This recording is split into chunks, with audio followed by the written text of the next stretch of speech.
कांग्रेस भवन में कांग्रेस उपसभापति एवं विधायक तारा प्रसाद बाहिनीपति सांबादिक सम्मेलन करी कहिथिले नीट परीक्षा रे प्रश्नपत्र लीक हैला आज पर्यंत कौन पई केंद्र शिक्षा मंत्री धर्मेंद्र प्रधान को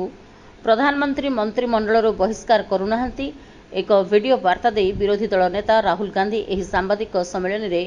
Congress media cell chairman Shri Arvind Das मध्य शिक्षा क्षेत्र रे कौन करिसेंती धर्मेंद्र प्रधान ताहा उपरे तथ्य दैथिले। वैभव सूर्यवंशी बैट्रु विस्फोरण हो चली ए सबू सत्वे प्रत्येक दिन खबर कागज पृष्ठा मंडन करुच्ची गोटे खबर जो ओडिशावासी मुंड बजार तल को नई जाऊँगी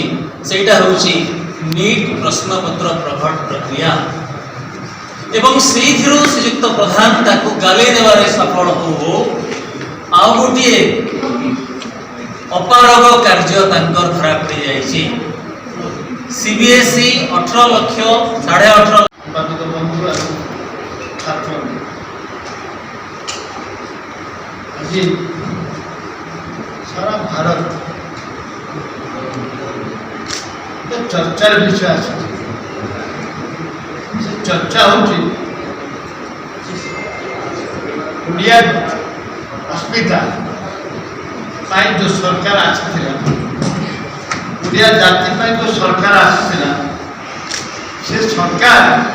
ओडिया जातिर स्वाभिमान को पदाघात ओडिया जाति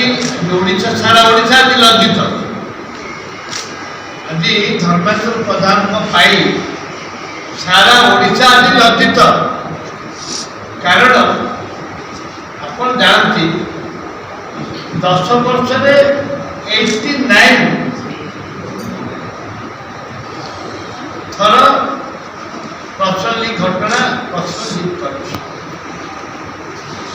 विशेष कर धर्मेंद्र प्रधान समय धर्मेंद्र प्रधान समय बहु बार प्रश्न लीक कर धर्मेंद्र प्रधान भ्रुक्षेप कि प्रधानमंत्री नरेंद्र मोदी चिंता यहाँ प्रमाणित करुच्ची गत काली सुप्रीम कोर्ट जो भर्सना कर धर्मेंद्र प्रधान को नैतिकता दृष्टि से इस्तीफा देवा दरकार एवं ओडिशावासी आम ओडिया पिला 20 सांसद पठे 20 सांसद भितर आम जहाँ अनुभव करुँ पार्टी खुलूनी आज राज्य महिला सुरक्षित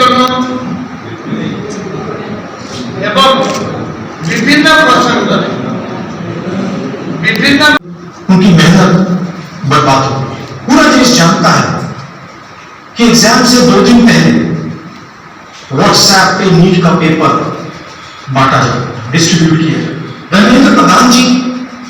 हिंदुस्तान के एजुकेशन मिनिस्टर कहते हैं कि मेरा कुछ लेना देना नहीं। कमेटी ने रिकमेंडेशन किया था उसको उन्होंने डस्टबिन में फेंका, कहा कि ऑपोजिशन के लोग कमेटी में बैठे हैं इसका कोई मतलब नहीं है, कोई जरूरत नहीं। सच्चाई है कि आपने हिंदुस्तान का जो कोर है